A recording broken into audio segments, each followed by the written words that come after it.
Hey guys, welcome to Unit 12, Note C. Today we're going to study electrochemistry. We're going to look at electrochemical cells, also known as batteries. So let's start by looking at a redox reaction, because we want to see how these half reactions have to do with batteries. So let's kind of start with what we know how to do already, which is oxidation numbers, and using that to determine what is being oxidized and what is being reduced. So this pure zinc would have an oxidation number of 0. The copper would be +2, oxygen -2, so that would be -8. I can't do that in my head. SO4 would be -2, so -2 is a total of -8, and I want a -2, so the sulfate would be a +6, or sulfur would be a +6. There we go. And then we have the copper, which is a 0. And the zinc +2, same thing with the sulfate would be a +6, and the oxygen -2. So the change is between the zinc and the copper. So the zinc goes from 0 to +2, so that's going to be a positive increase of 2. And then the copper is going from 2 down to 0, so it's going to be a decrease of 2. And by the way, since those two numbers are even, we know we have a balanced reaction, which is nice. So what does it mean when the oxidation number decreases? That's going to show us our reduction. And the increase is going to show us the oxidation. What does this have to do with batteries? Oxidation is always going to be the part of the battery known as, not that I can spell it, known as the anode. Whereas reduction would always happen as the part of the battery called the cathode. So we're going to need to be able to determine which reactions would occur in which half of the battery. Half reactions going with half cells of the battery. All right. So the oxidation versus our reduction tells us anode versus cathode. So there are two main types of cells. Both of them have the anode where there's oxidation and the cathode where there's reduction, but there is a difference in these two types of cells. So a typical cell, the normal battery, is going to be called a voltaic cell, or maybe some older terminology, galvanic cell. But you'll hear me call it a voltaic cell most of the time. There's also something called electrolysis, or an electrolytic cell, which is essentially the opposite of a battery. Typically, when you think of batteries, you think of them producing energy, some type of electricity to power something. Today, we're going to look at the chemical reactions going on inside the battery that produce that electrical power. Whereas electrolysis would be the opposite. It's going to reverse the chemical reactions using the electricity. This could be used possibly to recharge batteries, and so we can kind of get a cycle out of this. When the battery is acting to produce electricity from a chemical reaction, then it's a voltaic cell. If it's the other way around, it's the electrolytic cell. So we're going to take a look at a battery, and we need to know exactly how this works. So we're going to kind of pause here once I show it and make sure everything is copied exactly as shown.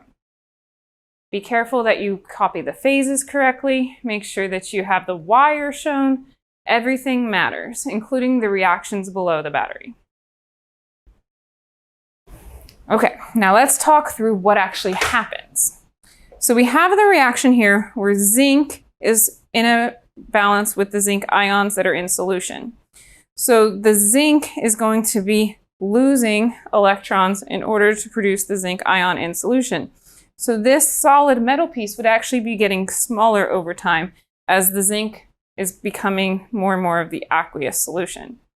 That process produces the electrons, and those electrons are going to be conducted through a wire. We can actually measure something called voltage to determine how much electricity is being pushed through the wire.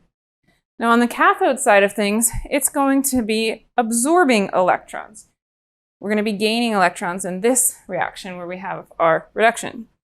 So because reduction is gain, I see them as reactants, meaning my ions are going to be turning back into the pure metal. So this anode actually gets larger as the copper ions are coming out of solution onto the electrode. Either one of these things are called electrodes, by the way, but the one where you have the oxidation is the anode. The one where you have the reduction is the cathode.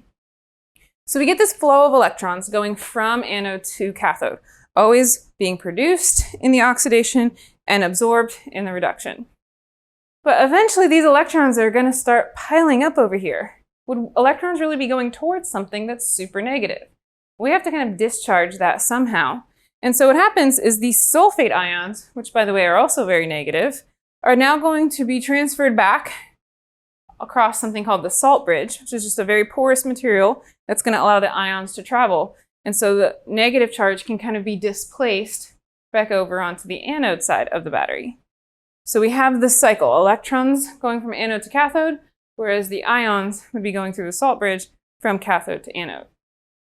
This is going to continue and continue and continue until a chemical equilibrium is reached with that sulfate. Once that happens, the battery would be dead. And the only way to revive that battery would be to reverse the chemical equilibrium or drive the sulfate ions backwards towards the anode. And that would be the process of electrolysis, using some type of electrical energy to reverse the chemical reaction, recharge the battery, and then allow the voltaic cell to take place again. So this is how batteries work. Two sides of the battery, known as the half cells. Although the solutions are not physically connected, that external wire and then that salt bridge as well is going to allow the flow of the electrons and then the ions. The flow of electrons is what we know as electricity. So it's the flowing from the cathode to the anode that produces electricity. The electrochemical cells in the containers are actually going to be now producing that chemical change. So we've got to go back and forth between voltaic cell or electrolytic cell. Be careful which one we're referring to at the time. So the one where we're producing the electricity would be the voltaic cell. The most common elements used for this are copper and zinc. So we could have one electrode or cathode or anode with the zinc and the other with the copper. Those little strips of metals are going to go into respective solutions, meaning copper goes in the copper sulfate solution and zinc goes in the zinc sulfate solution. So that way the reaction between pure copper and copper ion versus pure zinc and zinc ion can occur in order to produce and absorb the electrons. It's important that the same anion is used in both of the aqueous solutions though, because we want the solutions to actually be connected by that porous salt bridge, allowing the chemical equilibrium to be reached in order to kind of allow the electrons to continue to flow. Okay, so this is what the reactions look like for each one. Copper absorbing 2 electrons to become pure copper would be our reduction. The reduction would always happen at the cathode, whereas zinc producing 2 electrons, going from pure zinc to zinc ion, losing electrons would be our oxidation. And this is how we can tell the anode versus the cathode. Each separate half reaction would happen in its own half cell.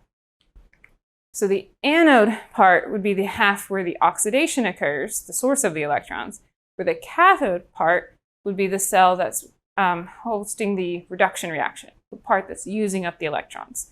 And the electricity is generated by the flow from the source to where they're used up.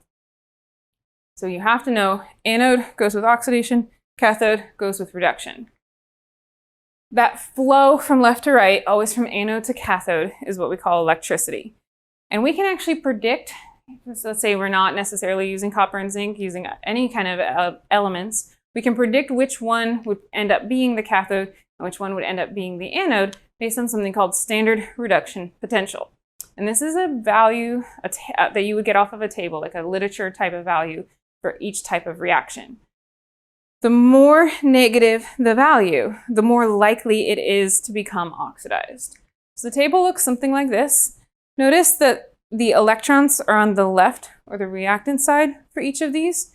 These are standard reduction potentials because the electrons are being gained in each one.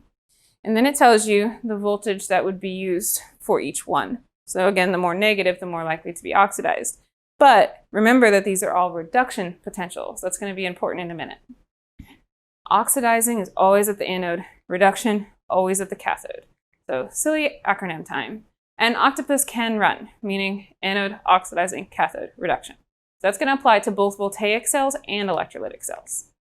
But if and only if it is a voltaic cell, remember that's the one that produced electricity, then there's another acronym, well, I don't know if you call this an acronym, but another memory device we can use that goes like this. Big fat, meaning the biggest reduction potential, would be the reduction happening at the cathode, because the more negative would be the anode. So big fat red cat works for voltaic cell. If it's electrolytic cell, then the smaller number would be the cathode. Smaller would be the least reduction, so you'd have the cathode. So we got to be careful what type of cell that we're looking at, and that's going to give us different energies, or EO of the cells.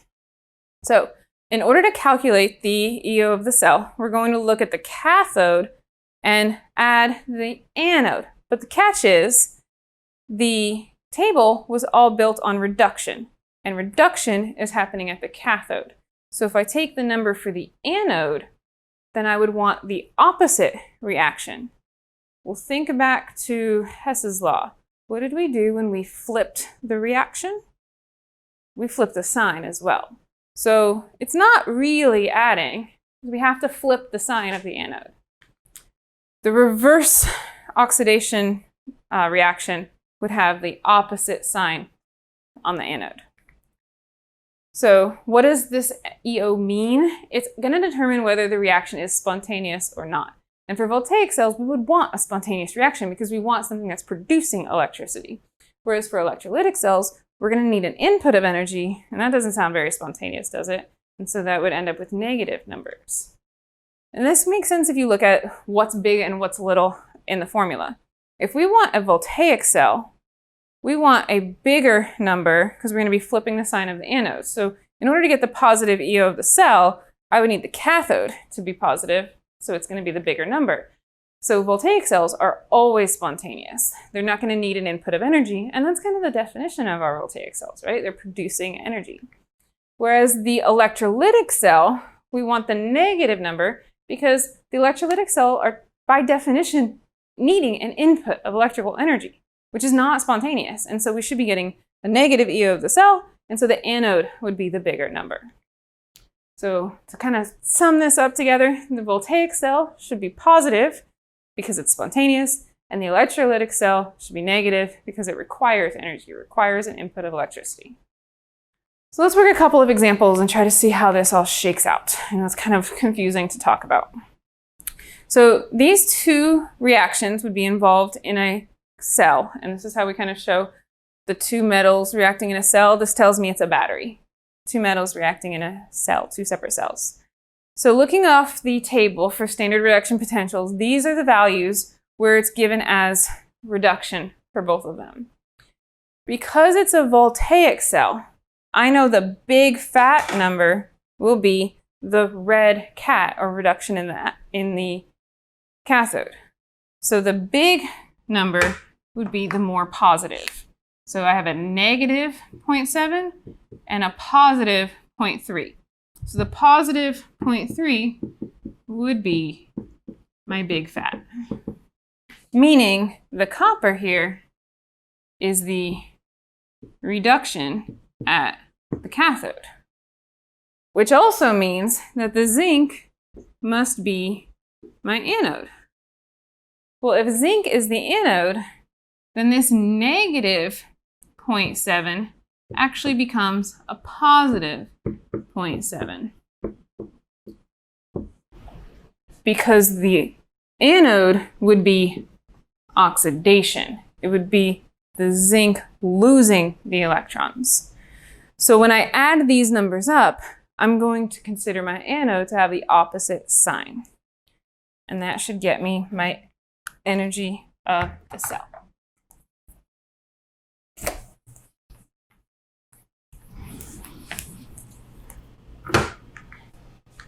All right, so the zinc was the anode. So instead of the negative 0.7, I have a positive 0.7. So the EO of the cell is a 1.1037. We're adding, so all 4 decimal places are actually going to be kept. I know that's a lot of sig figs. That's how sig figs work. And the units would be the volts. So then what does this mean if I have the positive EO of the cell? It means it is spontaneous. And it better be for a voltaic cell. If you're dealing with a voltaic cell and you get a negative answer, you know you've done something wrong. Let's try one more with aluminum and zinc. So which one would be considered the big fat number here? They're both negative. The big fat number is going to be the least negative. So the big fat in this case would be my top number for the zinc, making zinc the reduction at the cathode. Meaning the aluminum would be my anode, meaning it needs to be oxidation. So what am I going to do to the negative 1.672? I'm going to make that a positive 1.662 volts. And then I'm going to combine these numbers to get my final EO of the cell.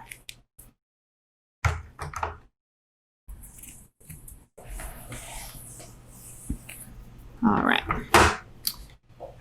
So because the aluminum was the oxidation, we flipped it and we see the positive 0.1662 here, getting a positive 0.9 volts for the final answer. Using the least decimal places, we've got that 0.900 and the units are volts. Again, it's positive, so is it spontaneous? Well, yes, and of course it should be, because it is a voltaic cell. Let's try one for an electrolytic cell. This one's got a slightly different starting point. This time we're going to have to go through and determine what's oxidized and what's reduced based on the change in oxidation numbers.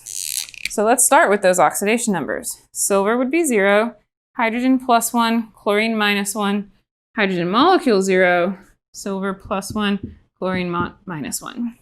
So what are the changes? I go from 0 to +1, so the silver is an increase of 1, whereas the hydrogen is a decrease of 1. So the decrease would be the reduction, and the increase would be the oxidation. An octopus can run. Oxidation is always at the anode. I don't know why I can't spell anode today. And then the reduction is always at the cathode. So my anode reaction is the silver reacting to form a silver ion, which would have to mean I'm losing an electron. Whereas my reduction is the hydrogen, see how it's this hydrogen ion producing the hydrogen molecule. And I'm just going to leave the chlorine off because I'm only interested in the hydrogen. The problem is this doesn't make sense. One hydrogen ion can't produce a diatomic hydrogen, so I would need 2 hydrogen ions to produce that diatomic hydrogen. And the reduction would be a gain in electrons. But remember, this is per atom, so it's actually 2 electrons that would be absorbed by 2 hydrogen ions to make the diatomic molecule. What I can do next is use these reactions to look up the standard electrode potentials of each cell. What I want to be careful of is when I look it up for silver, it will be the reduction. And I'm going to have to flip the sign to get it for the oxidation. So let's get started.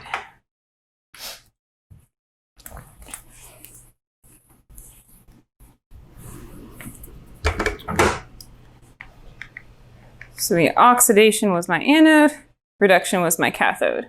So by looking up silver and hydrogen, I can get the 8 and the 0. But the silver was oxidation, so it's actually going to be a negative 0.8. So when I add up negative 0.8 and 0, of course, we get negative 0.8. Now, is this spontaneous? No, and it shouldn't be, because it's an electrolytic cell, which by definition requires electrical energy. So there are also questions where you calculate the EO of the cell just based on what's being oxidized and what's being reduced, and then you have to determine if it's voltaic or electrolytic, where the positive ones would be voltaic and the negative ones would be electrolytic. All right, let's tie this back to batteries one last time. So batteries are designed to be voltaic cells. So that means that they are designed to produce electricity. And once they've reached that chemical equilibrium through the salt bridge, bringing back the anion, then the battery is dead. In order to recharge the battery, you would need an external voltage. You would need to be able to put in electrical energy, and that is going to recharge the battery by reversing the chemical equilibrium. So the battery, as it's being used as a battery, would be taking the chemical energy and turning it into electrical energy, taking the electron flow from oxidation to reduction, putting that through a wire, creating electricity. Whereas to recharge it, we're going to convert the electrical energy into chemical energy by reversing an equilibrium. And that would be how our recharged batteries operate like an electrolytic cell. All right, guys, that's going to do it for Unit 12, Note C, all about electrochem. Our next unit is Unit 13, Nuclear Chemistry. We'll see you there.